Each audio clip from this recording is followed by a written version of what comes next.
Katja Williams, the Rural Mum, and today I'm joined by Crystal Mudford. Welcome. Thank you. And today we're talking, you've married the farmer, now what? We're going to go through our top tips and tricks for the drought, for wet weather, as well as for being a mum of 3 kids here on the farm. My name's Crystal Mudford. I live with my husband Andrew, who's a 4th generation farmer. We have 3 children and we live on 4,500 acres between Gilgandra and Warren. We've been married since April 2011 and at the moment we crop and we have a few sheep on agistment. Beautiful.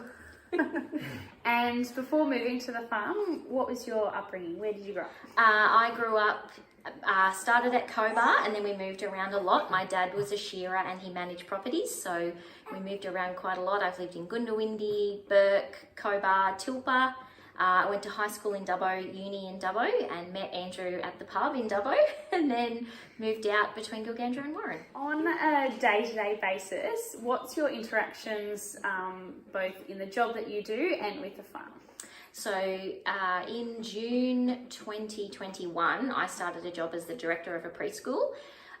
So that's 4 days a week, Monday to Thursday during school term. So when that started, I did a lot less on farm. So since I've been working at the preschool, I pack Andrew's lunchbox every morning, get the kids ready for school. He puts the kids on the bus. I go to work, come home, and then if he needs lifts or help with anything, the kids and I go and do that. School holidays, we help out whenever he needs us. Sowing and harvest, we're up the paddock doing whatever needs doing. Beautiful. What's Andrew's favourite lunch that you're packing? Anything he doesn't have to pack himself. Perfect.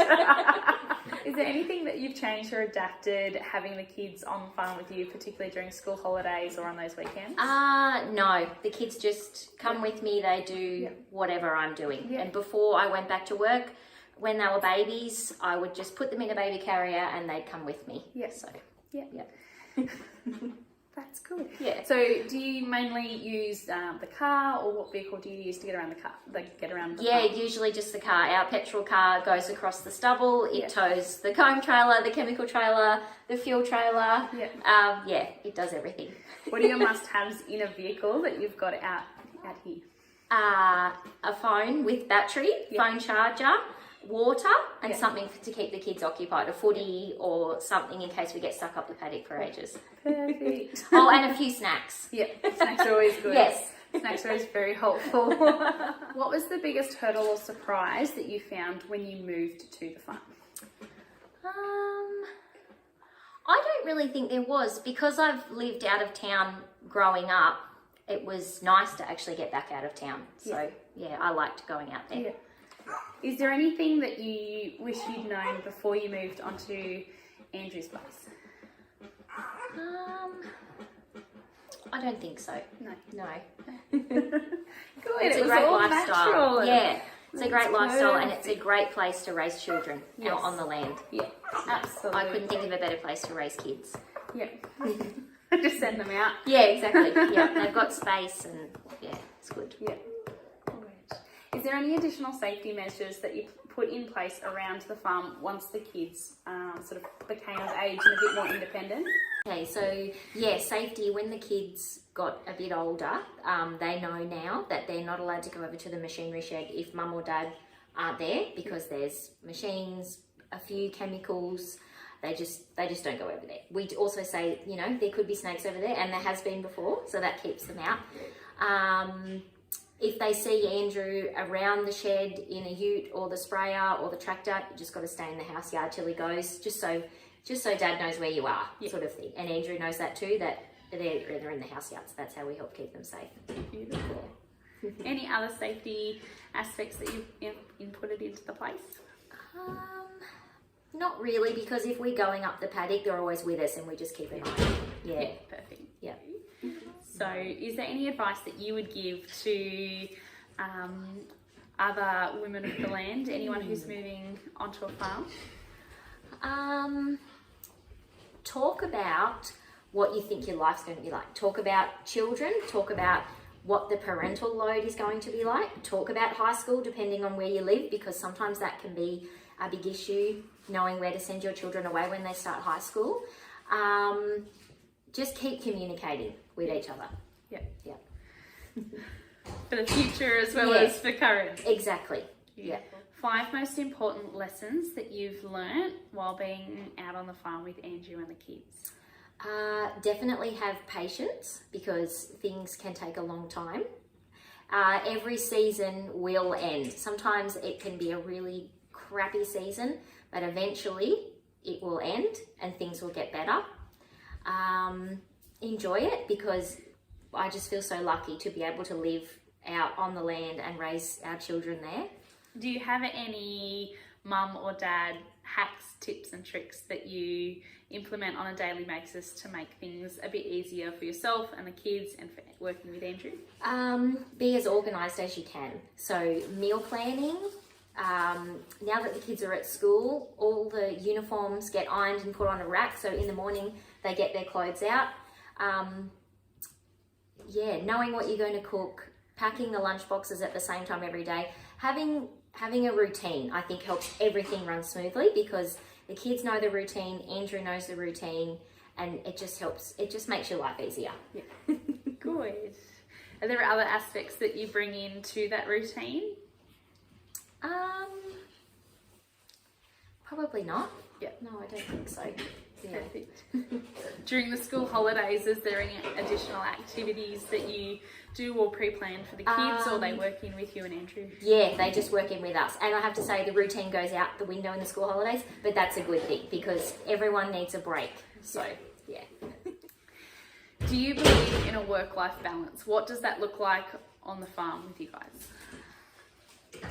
I think that's really hard to have a work-life balance, because you can't, like at my job, I do take a lot of it home, but I can also, when I leave work, I can, if I choose to, switch off from work and not check my emails and worry about it on Monday. But when you are a farmer, like Andrew, it's your lifestyle. It's not just a job. So I think, I don't think we have a very good work-life balance.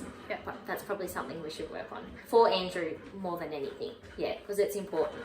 Yeah. Do you have set like dinner times or set phone down times? Tea with the kids, we usually try and eat by about 6:30, lights out at 7:30, because we do get up early. Phone down, no, we don't. Well, the kids don't have a device at all of their own yet, and I don't have phones at the table or anything like that, so yeah. So Crystal, can you tell me your top tips for during, the drought and as well as the recent wet weather we've had, what you would do on farm, either in the house or in the paddy?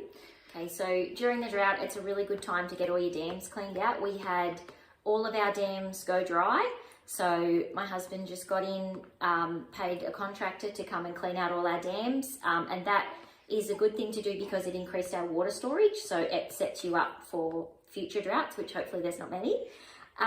We were really lucky with our water at home, where we have a bore, so we didn't run out of water for the house, and we also have a rainwater tank. Even during the drought, it didn't run dry, so we still had rainwater for our drinking water.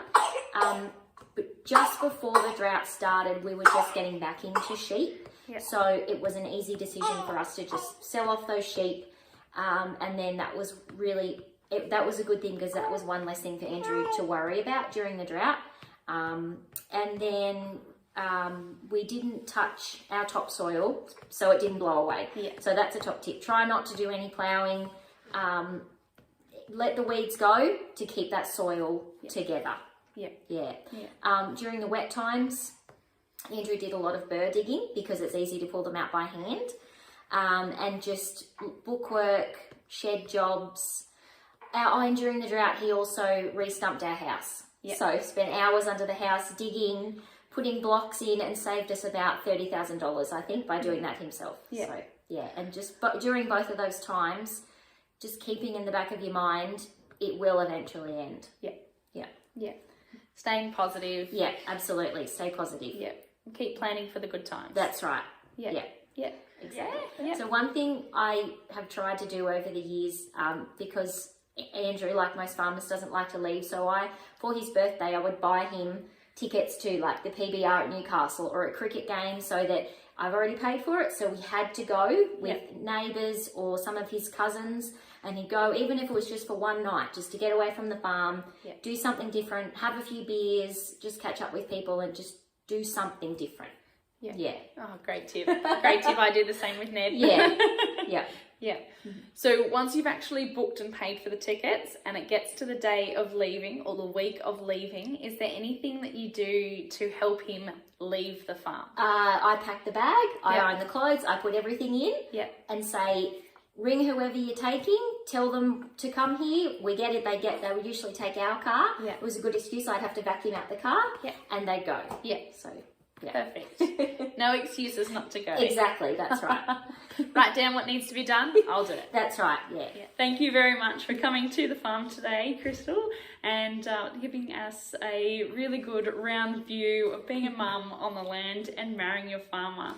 It was really good hearing how you get your farmer off farm occasionally for that holiday and that much needed rest, as well as your top tips and tricks for being a mum and living on the land. So thank you very much. If you enjoy content like this, please hit the like and subscribe button, and even share a few of our videos to your friends and family. And we will see you next time. Thank you very much for joining us.